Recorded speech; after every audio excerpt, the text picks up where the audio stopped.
তো দেখো এখানে আমি ইলিশ মাছের কানকো নিয়েছি, ফুলকো নিয়েছি, এখানে আছে। তো ইলিশ মাছের কানকো ফুলকোগুলো যে মাছ রান্না হয়ে গেছিলো তার মধ্যে এই বাকি অংশগুলো রয়ে গেছিলো। তো দেখো সেই দিয়েই বানাবো একটা আজকে রান্নার রেসিপি।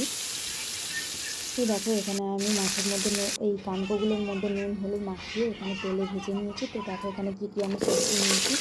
এখানে নিয়েছি কচু, আলু, বেগুন।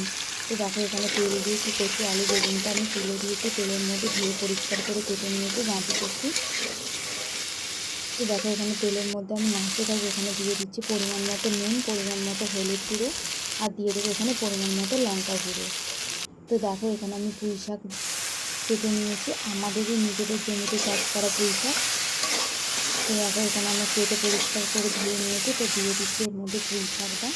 তো দেখো পুঁই শাকটা আমার খুব সুন্দরভাবে দেওয়া হয়ে গেছে। পুঁই শাকটা একটু নাড়তে থাকবে। তোমরা কে কে এইভাবে পুঁই শাক রান্না করে খেয়েছো, হয়তো তোমরা সবাই খেয়েছো, তবুও আমি বাড়িতে ট্রাই করেছি, তো সেই জন্য রান্নার রেসিপিটা তোমাদের কাছে তুলে ধরেছি।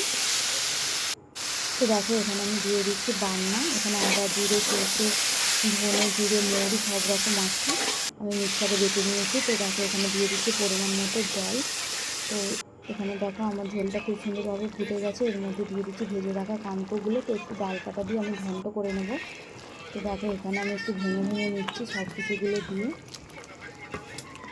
তো একটু কি ডাল কাটা একটু ঘন্ট না করলে যে তরকারিটা টেস্ট হয় না অতটা।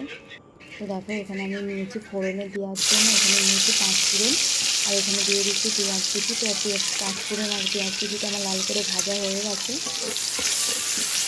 ভাজতে থাকবো পেঁয়াজটা যতক্ষণ লাল হয়, কারণ এই সময়ের কাছে যত পেঁয়াজটা লাল হবে তত খেতে টেস্টি হবে।